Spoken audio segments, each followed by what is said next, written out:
Hey, what's good, everyone? This is Adnan AD in the clutch, and we got some referee news going on around the NBA, which there's too much to talk about. I mean, that's going on, but I mean, this is very important though for the league and involving, ironically, the New York Knicks. As expected, the league did not upheld the Knicks protest regarding their February 12th game against the Rockets, where they lost on a terrible judgment by the referee, as that was part of the reasoning behind it. It was a misjudgment from the ref, but not regarding the playing rules.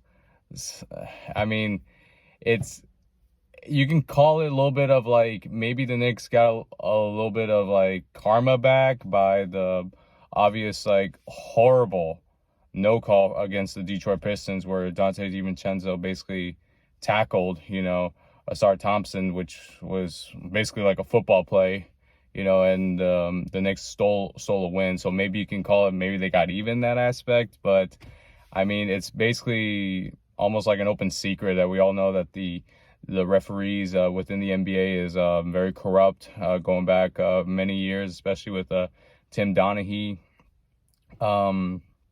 with him being busted for betting on like games and everything like that. And the NBA does little to nothing about it. Like, they give these refs like so much power, and like it's only been like the last time I read the ESPN article where the last time a protest was upheld was back in 2007, if I'm correct, with the Miami Heat and Shaquille O'Neal, where basically Shaq was supposed to have 5 fouls instead of 6, and they end up like replaying the last 51 seconds of the game, but nobody scored, and basically the Hawks still got their win.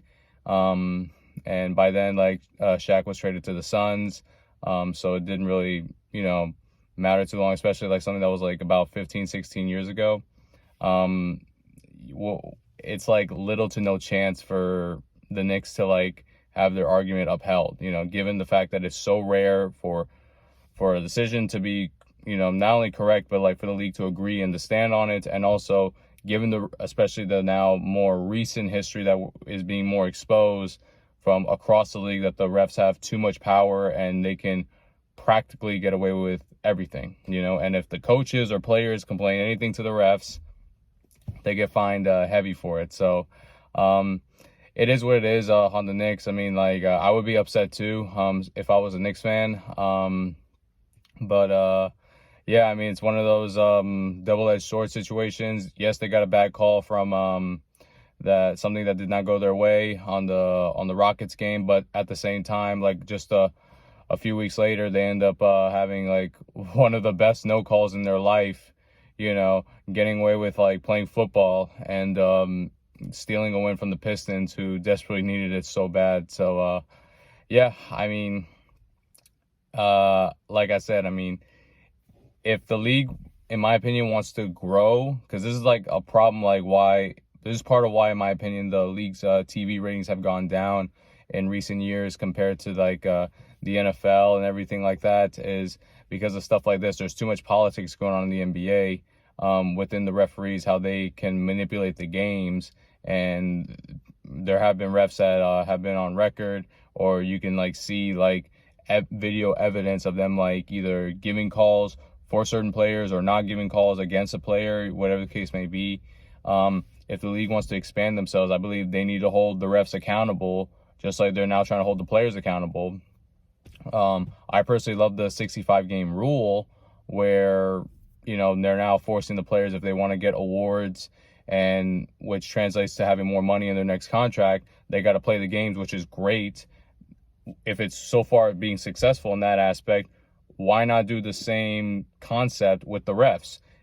They like the refs, like, I don't know, like maybe they get like new ones, get guys from like the Olympics, or like get guys from EuroLeague who are like more, not necessarily lenient, but like they don't like call every single like this is a foul or anything like that. They just like, they call like it is, and they don't put up with any the showboat or the show like or the dramatizing, anything like that. They don't call any of those. So that'll make the game better. And also, like, since they're being from another country, and we bring them here, they're not gonna have a particular bias, like towards a particular player or team, because like it's a different culture. I don't know. Like I'm like throwing darts at a board and see if it sticks kind of thing.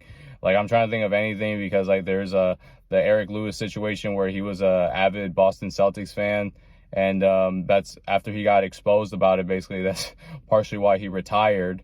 And so that's why I'm kind of like making that idea, because like why not get like guys from other countries who don't have as deep of a connection to the teams or players as American refs do, and so maybe they can so the game can be a little more balanced and even, and it'll be as fair as possible.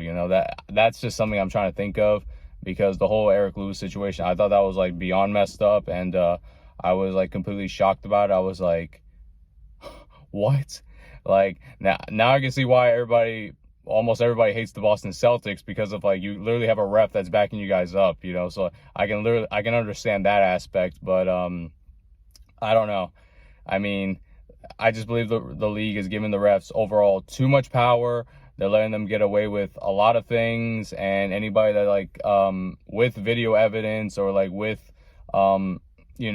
confirmed rulings and everything like that, they just basically like screw off. We don't care what you guys say. These guys, we need to protect them, and then you're getting fined in the process. Like that's beyond messed up. So like, if you're gonna hold the players accountable and the coaches, why not hold the refs accountable? And also just why not just bring like I said, EuroLeague or Olympic referees, so they can call the game more even and balanced, and they're not going to have a particular biasness for or against a certain player or team. So that's just some ideas I can think of to maybe fix the situation. But I don't know. I'd love to hear you guys out in the comment section. What do you guys think? Would you guys like any other different ideas, or how do you think the league should handle this situation with the refs, because they're given obviously way too much power and leniency? What's your solution? I certainly love to hear you guys out in the comment section down below. Please like and subscribe to this channel. I certainly love and appreciate every single last one of y'all. God bless, and talk soon.